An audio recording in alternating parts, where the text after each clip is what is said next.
Welcome back to the Metro on 1019 WDET FM. I'm Tia Graham. The Ann Arbor Art Fair is upon us once again to support Metro Detroit's creative community. It has grown and continues to offer more than viewing art walking along the street. Starting out as a modest street fair, it boasts having one of the largest juried art fairs in the country, while also attracting close to 500,000 visitors. Its size only helps to demonstrate a communal love of all things creative. A collage of insects, handcrafted jewelry, and a rare array of sculptures. And there is so much of the human spirit that can be found at this event, which takes place all over the city of Ann Arbor for 3 days. 30 city blocks of the city of Ann Arbor. That's a lot. To discuss what's involved in the Ann Arbor Art Fair, how it's changed over time, and why it means so much to so many people, we have two guests with us. Frances Teodoro Hargraves is the interim executive director of the Ann Arbor Art Fair, and Brian Delozier is one of the featured artists this year. Thank you both for joining us on the Metro. Thank you for having me. Hello. Yes. Hello, Brian. So we're going to actually start with Frances. So Frances, there's 3 fairs in one. So let's go through the 3 art fairs, if possible, that make up the 2025 Ann Arbor Art Fair. It's really, really growing a lot. So we have the Ann Arbor Guild's Summer Art Fair. Can you explain that just a little bit? Sure. That the Guild Art Fair is actually in 2 sections of the overall art fair. They're in the Main Street area and the South University area. And they have, the Guild is actually a guild of artists. So their fair is made up predominantly of their members. And then they also have some food vendors and so on. And on Main Street, the Main Street businesses also participate in the fair. Oh, so the Main Street businesses who are there, they have like booths out there, tables out. Yes, they do. So you can sit down and have have lunch right there in the midst of the art fair. That's amazing. And the State Street District Art Fair, which is the one that you're actually the executive interim director of. Yes, we have, ours is really an eclectic fair. We're smack in the middle of the 3. And we also have our members that come out and participate. That goes back to when the fair first started, and it was called Bargain Days. And so we have our restaurants, but we also have our retailers come out. So Rally House will have a big space, or Bivouac will have a large space to sell some retail goods. And then we also have over 60 vendors in our marketplace. And that's more of a crafter section. So it's a lot of fun. Yeah, almost like a maker's fair in that particular area. Yes. Awesome. And then you have the Street Art Fair, the OG Art Fair, the OG, the original. So let's talk about the original.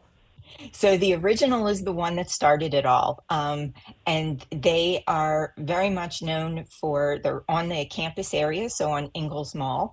They have, right there in Ingalls Mall, they have an amazing child's activity center there where kids can go and enjoy the youth art fair and other exciting things, and really learning what art is all about. And then they also have some great vendors. They have the fountain stage there.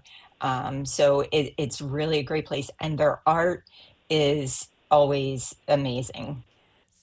Thank you so much, Frances, for explaining that and expanding on what we can expect from the 3 different events within the umbrella of the Ann Arbor Art Fair. You'll walk through and see those things happening. Brian, bringing you into the conversation, you're one of the featured artists this year at the Ann Arbor Art Fair 2025. Now, how long have you worked with the art fair, and how long have you been a part of it?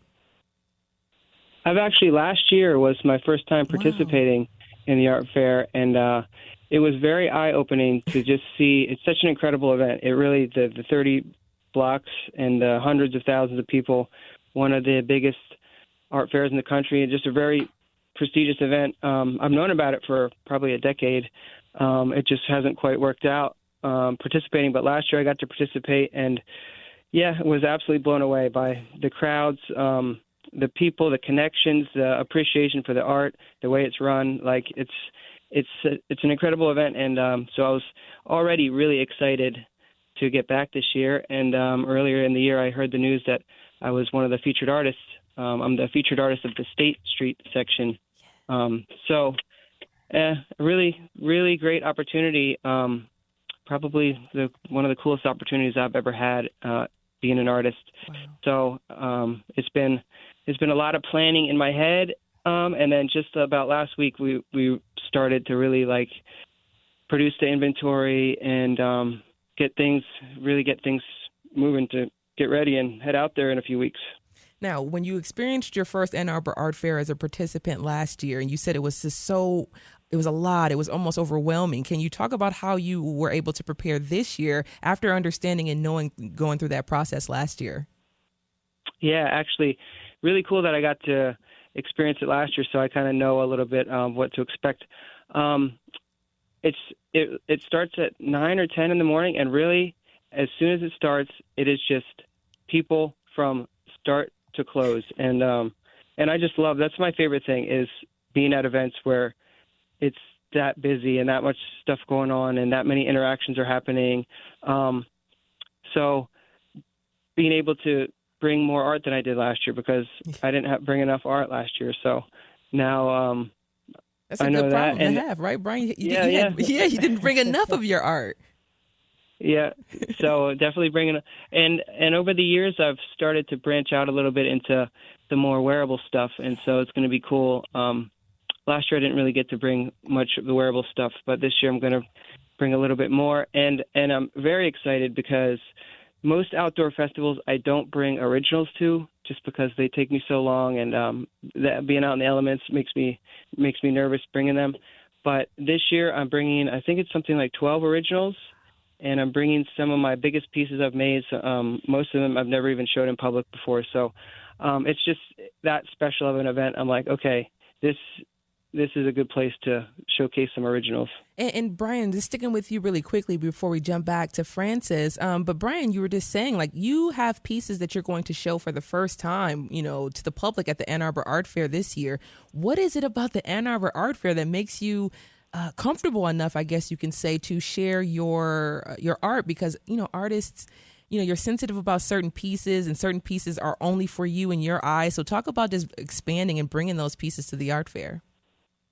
Yeah, it's all about really having a platform, like being a featured artist, and like I said, at an event this prestigious and this well-known around the country, it's like the perfect opportunity to take some of those pieces that haven't been seen and be able to showcase them in front of all these people. And I just remember last year really having a sense of like fulfillment leaving Ann Arbor. It just was such a great experience with getting art out into the world, but also connecting with people. And there's just an energy there during the show that like people really understood what I'm trying to say in my exhibit. And so bringing originals out to an event like that, it feels right. We're talking about this year's Ann Arbor Art Fair. Our guest is Brian Delosier, an artist featured in this year's art fair, and Francis Teodoro Hargraves is the interim executive director of the Ann Arbor Art Fair as well. Francis, bringing you back into the conversation, clearly there is a demand for growth in Ann Arbor in terms of the art fair itself. Can you talk a little bit about how the city has invited a larger presence of the Ann Arbor Art Fair? Yeah, the city of Ann Arbor is an amazing partner. They really work with us throughout the year to make this possible, and they understand the economic impact that the fair has. It originally started because this summertime the students would be gone and it was very quiet. And this was an economic engine to get us through this summer. And it still continued and has grown. And now we get, students stay here year round now, but everybody still takes part in the fair. It's really become this amazing thread in Ann Arbor culture. And the city's been an amazing supporter of that. And Francis, just speaking of the city as well, we know it's a walkable space and a walkable place for so many people that be able to actually get into the city and in the neighborhoods and just the community in general, and walking around and learning all about arts and culture. I think about the young people, and you were talking a little bit about the, I believe it's the kids fair, the kids art fair, and you do have it represented for 4 through 6, I believe it is. 4 through 12. Yes. 4 through 12. And in addition to the youth art fair, they also will be having this year a kids collectors club. Yes. So kids can come and buy things that are very inexpensive, but learn to be able to pick out art that they like and how it speaks to them, and hopefully start getting them interested in fine arts at an early age. Because it starts so early on. It's one of the themes that I hear throughout the art community throughout Metro Detroit is starting young as possible with understanding all the facets that art and creative outlets can bring to a young mind. I just want to bring Brian back into the conversation for a moment because we're talking about the young people, of course. And Brian, you had something happen to you when you were younger that kind of propelled you to be a creative person. Can you talk a little bit about Brian's dots? Yeah, absolutely. It's a really cool story and such a good example of something beautiful coming out of a very difficult time. Because when I was growing up, I did not make art in the least bit, and I really didn't consider myself a creative person. I just spent my time playing sports and running around and being physical. And when I was 16, I got hurt in a skiing accident. I broke my neck, actually, in two places, and so I became paralyzed. And at the time, that was the worst thing I could have imagined. Somebody who really relies on how my body interacts with the world, having that taken away. And so I got to a really low point. Probably about 5 years later, I got to a really low point when I realized, like, a lot of this is going to be permanent. And so I made a decision one day. I just was like, either I need to accept what happened and try to change my perspective, or this is going to go on indefinitely, feeling this way and regretting what happened. And so it really was just in a moment. I said, okay, this is my life. What can I find? Where can I find more passion and put my energy into something and be excited about life? There must be something. And out of all things, I kind of went on this journey, and out of all the things, an artist friend, he kept encouraging me to try making art. And I was reluctant just because my hands, I didn't get much hand function back. And so I was reluctant, and I just didn't think I was artistic. But one day I picked up a pen and I just held it in kind of a unique way. And it just felt comfortable to start making dots. And I started making dots. And within a few minutes, literally a few minutes, I was like, this is something special in my life. And I give the example of like putting a key into like a lock or something. It really unlocked something in me. And that was 18 years ago, and I've never stopped. And it's really transformed so much of that difficulty. And even the difficulty that I still experience, it really focuses a lot of that and turns it into something beautiful. I can express something beautiful through the hardships. And that's one thing that really is represented in my exhibit at shows is like just being inspiring and showing what can happen if you don't give up and try to stay positive and try to find something good in the difficult times. And so having that example in my life is just been amazing, and been amazing to be able to share this. And coming out to somewhere like Ann Arbor is just a great milestone, an example of kind of this all hard work coming to this point. And yeah, so I'm very grateful every day that I found something like this. I was going to say, it's, just hearing you talk about your story and talk about the growth and the challenges that you've been able to overcome, but then the challenges that you still face and you still find ways to overcome. So why do you stress endless growth within humans? Why is it so important to you to know and to live through the idea that you are growing every single day? Well, yeah, well said. I mean, that's really everything to me. It's really what I cling to. There's been so many examples in my life of time and time again getting to such a low point or something taken away, either physically or emotionally, going through really difficult things. And I just notice if I find a way to stay positive and to keep moving forward, there comes to a point where every time where I'm grateful for the experience, no matter how difficult it was or how painful it was in the moment.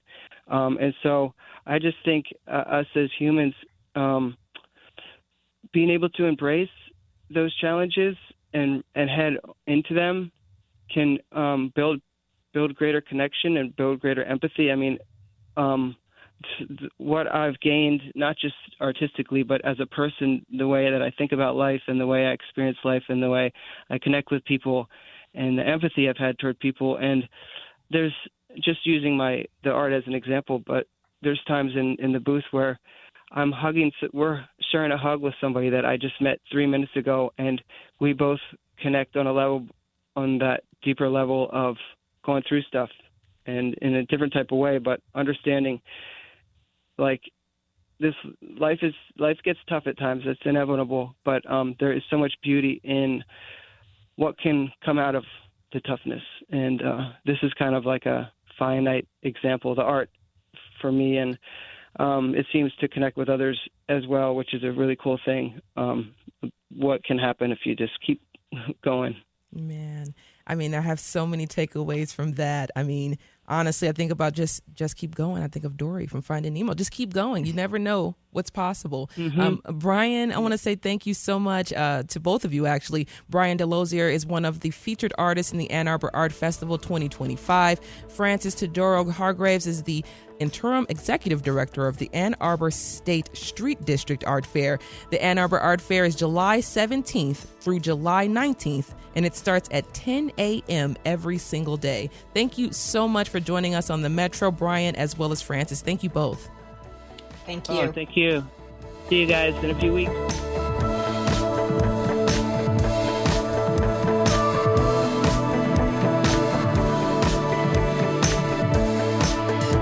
The WNBA is expanding. I'm excited. Professional women's basketball is returning to Detroit. The WNBA announced today that 3 new expansion teams are joining the league by 2030.